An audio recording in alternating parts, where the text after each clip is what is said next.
and welcome to the Giraffe Social Media Podcast. It's what social media managers are talking about. I'm Nicole, and today I'm joined by some brilliant members of the Giraffe team. We have social media manager Ellie.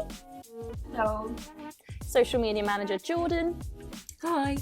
And social media assistant Chloe. Hello.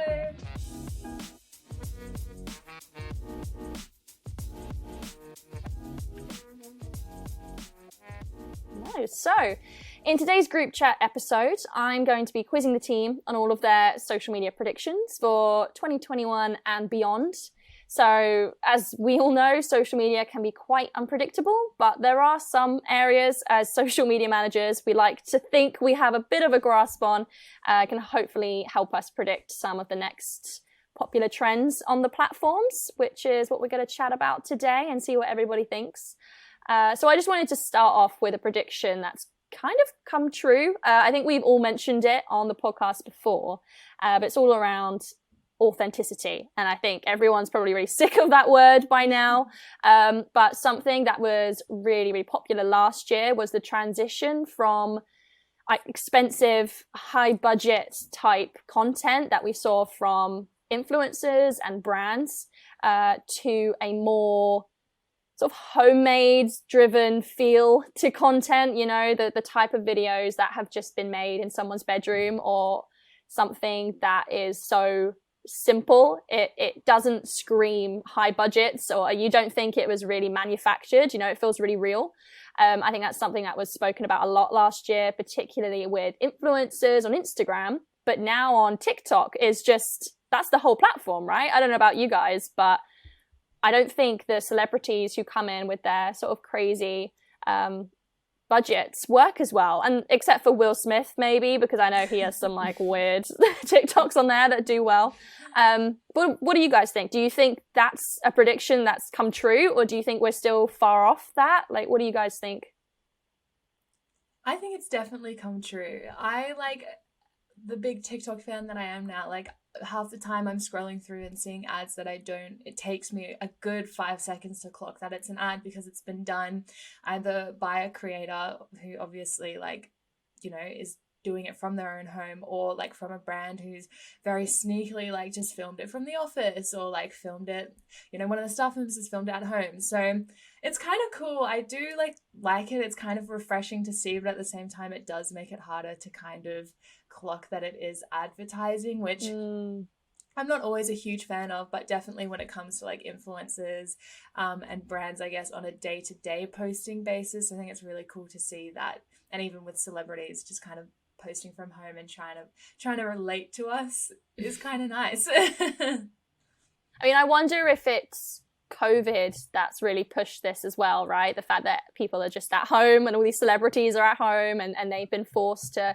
maybe create some of their own content. Like, maybe that's what's pushed it, I think is really interesting. But the way that TikTok's algorithm works and just scrolling through the platform, you really don't notice if it's an ad, which you're right, Chloe, it's kind of a bit scary. But from our perspective, if we shift into the social media manager point of view, then that's kind of cool that you can create these ads that are a little bit less obvious and hopefully, you know, drive conversions.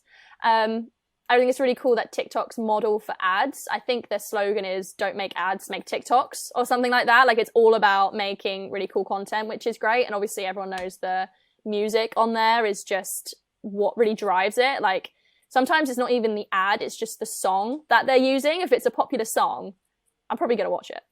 Or if it's like, you know the funny joke that's coming with a particular song, that it will make you find out more. I don't know if you guys find that at all. Yeah, I think music can lead to so many in-jokes on TikTok. Like, you know, a certain song will go viral with a certain type of like trend on TikTok, and it will bring up songs that, you know, had their day 10, 20 years ago and all of a sudden are popular again. And even new songs as well, like, you know, Driver's License by Olivia Rodrigo. Like, there are so many that were just propelled into the spotlight from TikTok. I think in the future, TikTok is going to do a lot more collaborations with musicians, be doing maybe like live launches, events and things like that. I think it's definitely obviously seen that platform does really well with that kind of content with music. Yeah, I think that's a really good point, and something that is only going to get bigger, because not only are they working with musicians and making musicians more famous. They're also making people on the platform who are just regular folk, you know, they're also making them into musicians, because Addison Rae had a song out recently, and she's just a girl who got really popular on TikTok, and now she's making music. And I think Dixie D'Amelio, yeah, she also had a song out. So they're also making their own musicians, which is really weird. Super cool though. Addison Rae's song is a bop. Like, I definitely listen to it. I think I've like started listening to like Spotify playlists that it's just music from TikTok. I mean, it's stuck in my head all day anyway. I may as well like pop it on repeat. I sometimes think with sort of artists and music getting really popular on TikTok, sometimes I think, do artists now create music so people can make TikToks to it so it can then go viral? That's what I've started thinking now. No, I was going to say like Justin Bieber and Jason Derulo. I think are like Jason Derulo culprits for that. Yeah. Yeah, I've seen a lot of YouTube content actually about making viral, like making a song specifically for TikTok. Like YouTubers will try and make a song go viral on TikTok, and they assess everything that makes a song go viral, and then they'll like film the whole process of it, and then they'll like make a dance move up and like track their progress throughout like their little experiment, and then they put it on YouTube as like an experiment about TikTok, which I think is really cool. I wonder if like brands will start, like, can you imagine if Coca-Cola just came out with a single for TikTok? Like, I can see that happening as part of like a... They've got a TV show now in America. Like, like, yeah, Pepsi, Cherry Pepsi have like a TV show in some like game show now, yeah. Oh my god. You know how I saw that on TikTok? I saw TikToks about the TV show. That's crazy. That is weird. I do think, like, I know we're definitely not experts in the music industry, but I remember seeing I think it was a YouTube video or something about how artists are specifically being told to make their music shorter so that it has more of like a loop mentality, and then you can play it over and over, and that definitely, you know, accounts to all the TikToks as well. Like, do you remember, go a bit off topic, but Old Town Road, the like country song that got really popular, that song itself is only like 1 minute 50. Like, it's a really, really short song. I think it got a bit longer when Billy Ray Cyrus joined it, but it's a really short song that just loops over and over. And I think that got really popular on social media as well, which is why it became so big. But it's kind of crazy how these artists are just being blown up by, like, they're not doing anything. I would say Doja Cat has gotten huge from TikTok, right? Yeah, for sure. And that is crazy. So good for them. And it's kind of cool to see that it's not just the usual people we see on the radio being built up. It's like all of these different artists is really fun. So I think TikTok 100% is changing like the industry in that way. And just from social media managers' point of view, like the fact that we can jump on those trends and those songs that are doing so well, it just means that we can hopefully like tap into the different audiences, which is really fun. But then I always see those songs on Instagram, and I don't really care as much. Like, I think I prefer it when I see it on TikTok because it's like part of the joke. But when someone uploads it as a reel, I'm less convinced. But I guess that's just part of the process now, is that people post their TikToks also on Instagram. I don't know what you guys think of that. Yeah, I think that's probably one of my predictions for the near future. And it's kind of bold as a social media manager to say, but I think repurposing content is getting really big. I know it's been drilled into our heads, like, you need to make individual posts for individual platforms, like make the most of the platforms. You've got different audiences across, you know, however many you're using. But I think the thing we're seeing with like TikTok culture and also like Pinterest is kind of coming up from behind at the moment is that it is kind of good to repurpose that content and to post it across all your platforms, because now that every platform is kind of piggybacking off one another and bringing out the same features, it's very easy for us to do, and it kind of translates across all platforms. So yeah, I think, you know, taking your TikTok videos and posting them onto Instagram without the watermark, so Instagram promotes it, and then, you know, taking your Instagram content and posting it on Pinterest is a really great way to kind of boost your organic reach if you're not, you know, in the market for looking for advertising, that kind of thing. Yeah, I mean, I know I personally don't mind if I see the same content on Instagram and Facebook. Like, it's never really bothered me. But you're completely right, Chloe. Like, as social media managers, our whole thought process is to make sure that all of our content is tailored to each platform and make sure it's different. But since all of the platforms are trying to copy each other, how important really is that now? I definitely think there are some aspects of different platforms that can be like altered to perform a little bit better on each platform. But yeah, I think that that's the perfect example with people posting TikToks on Instagram and vice versa. Why would you create a whole different video for an Instagram reel if it's already done well on TikTok? Like, it's just no point. Yeah, absolutely. And I think it's kind of like that work smarter, not harder mentality. Like, I've found a really interesting kind of productivity hack recently when creating schedules and things is that you can repurpose this old content that maybe you made a few months ago, a few weeks ago, a few years ago, and then turn that, static image or whatever it was into a reel. And instead of typing your caption, you're speaking to the camera, and boom, you've got yourself like a brand new avenue of content. So I think we'll definitely be seeing more of that.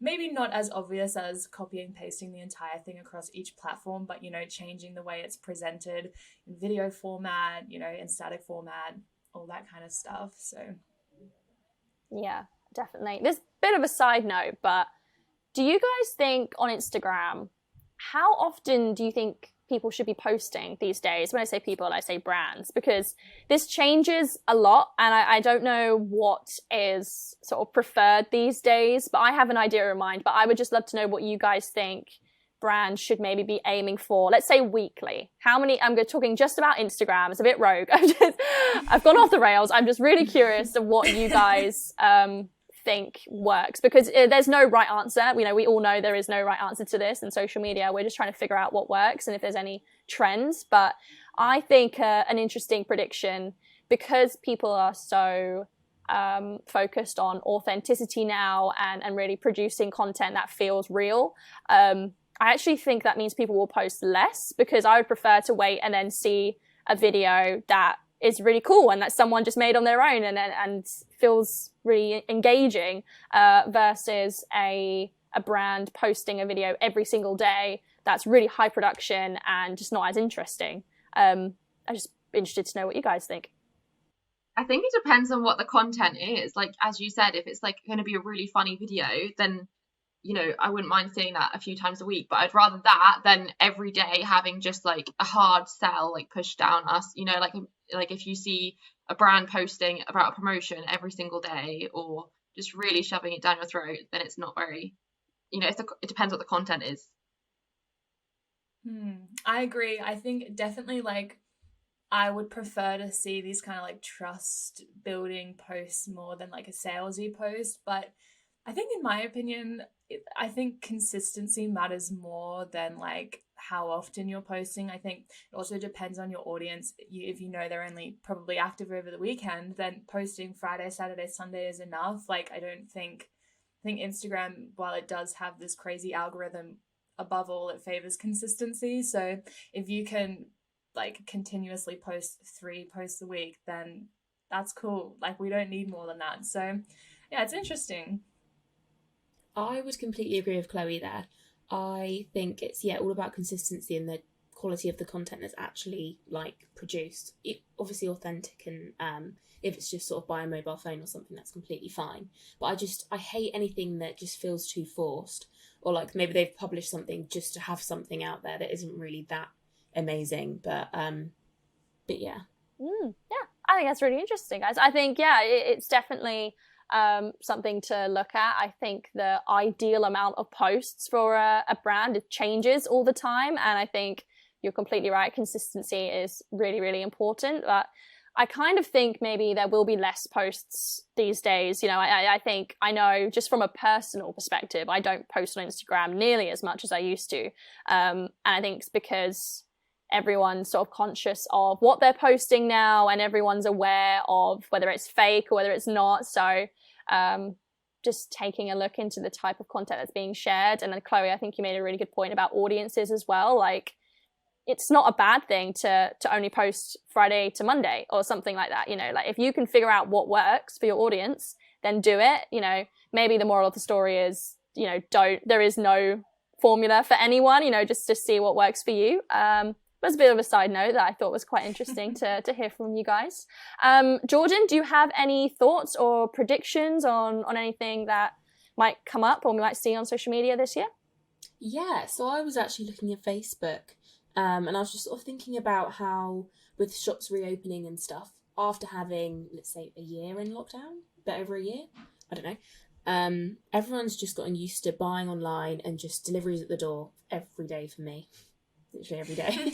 But yeah, I've just gotten used to shopping online, and with the shops reopening, I personally I haven't rushed to the shops. I don't think I will, to be fair. And I think with sort of platforms like Facebook, obviously you can buy online, and now I've seen there's obviously Facebook Marketplace and everything like that. I just think that that's potentially the way forward. I think there might be more of a focus on that going forward. I don't know if you guys have used Facebook Marketplace before. But I think it is really effective. I swear by Facebook Marketplace. I think when I moved here, most of my furniture has come from Facebook Marketplace secondhand. I think not enough people are on it. I find it fascinating how many people I've suggested it to and they've never heard of it. I'm like, oh my gosh, missing out. I think the thing with Facebook Marketplace, or at least I found, it's kind of the equivalent to eBay, right? I think with Facebook, there are so many, you get eyes from so many people. You also get a lot of crazy people from what I've heard. I think whenever you put up a listing, you get so many people who are interested, which is great because you obviously want to sell whatever you're trying to sell. But it also means you have to filter through the people who are actually interested and who aren't. And I think whereas on eBay, it's like you make an offer, and then if you retract that offer, there's all this kind of stuff. So I think that's the only thing with Facebook Marketplace that scares me. And I've tried to buy stuff on Facebook Marketplace. It's like, sorry, it's gone now. It's like, you posted this an hour ago. Like, come on. So that's what I struggle with. But I think it's really cool that you're completely right, Jordan. I don't think people are so used to shopping online, and the idea that now you could shop on Facebook, you go on Facebook Marketplace to shop, is kind of crazy. And then there are obviously all the features for actually creating a shop on a Facebook page. So, Facebook shops, Instagram shops. I think you're completely right. A future prediction would be that if you want to buy something, you go on Instagram, click on a product and buy it. You don't even leave the platform. And I think that's what Instagram would love. Same with Facebook, because you can set up the Facebook shops, but it's really weird to think I'm going to go shopping on Facebook. I'm just going to go buy something. I'm going to go on Facebook now and look for it, which is kind of crazy. And I don't know if you guys do that already. Do you look for, to be honest, I probably do that when I'm looking for a certain pair of jeans. I might look on specific brands' Instagrams and see if I can find that pair of jeans and then buy it from there versus looking on the website. Yeah, I found myself when Instagram shops first came out, I was very angry because you know how they replaced it with your upload button? They put the shops button there and everyone was like, oh my God, Instagram, please stop trying to sell us things. But I found myself creeping on there more and more, just having a cheeky search. I think the search engine optimization on there is really good. And it goes off who you're following and then it goes through other brands. And I find it a little bit easier to use than Google, because Google, maybe you have to search the website and then go onto the website and then search the product. Whereas on Instagram, you could just search jeans and then it would show you everything.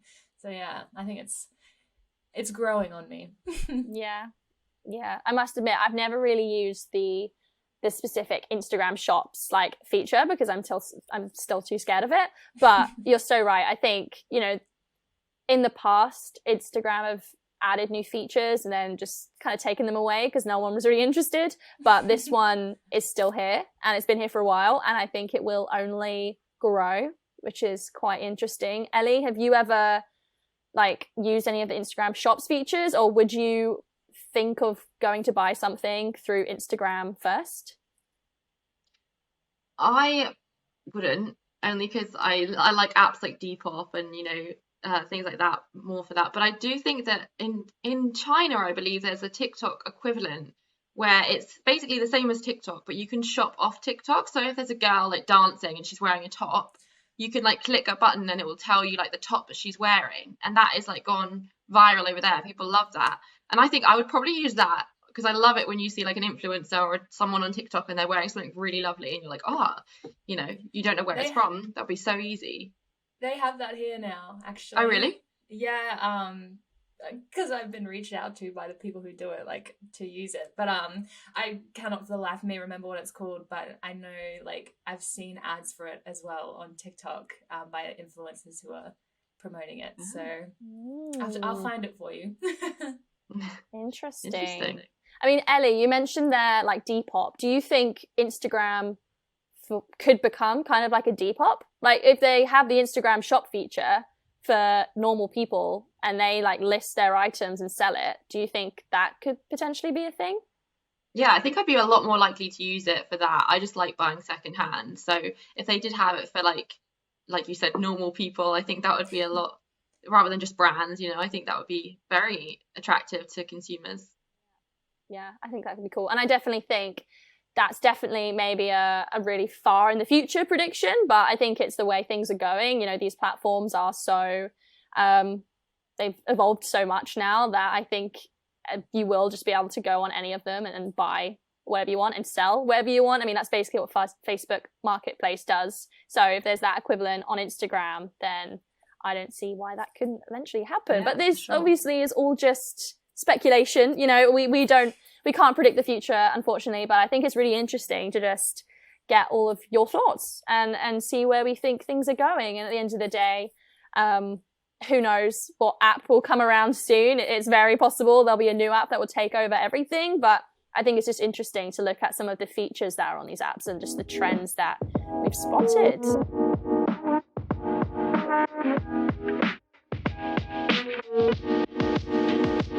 Great, well, I think that's all we've got time for today. Thank you so much for listening. Don't forget to subscribe so you don't miss our next episode. You can also connect with us on all major social channels and let us know what you thought about today's episode. And if you have any other predictions for social media in 2021 or beyond. We've been Giraffe Social Media. You've been amazing. We'll see you next time.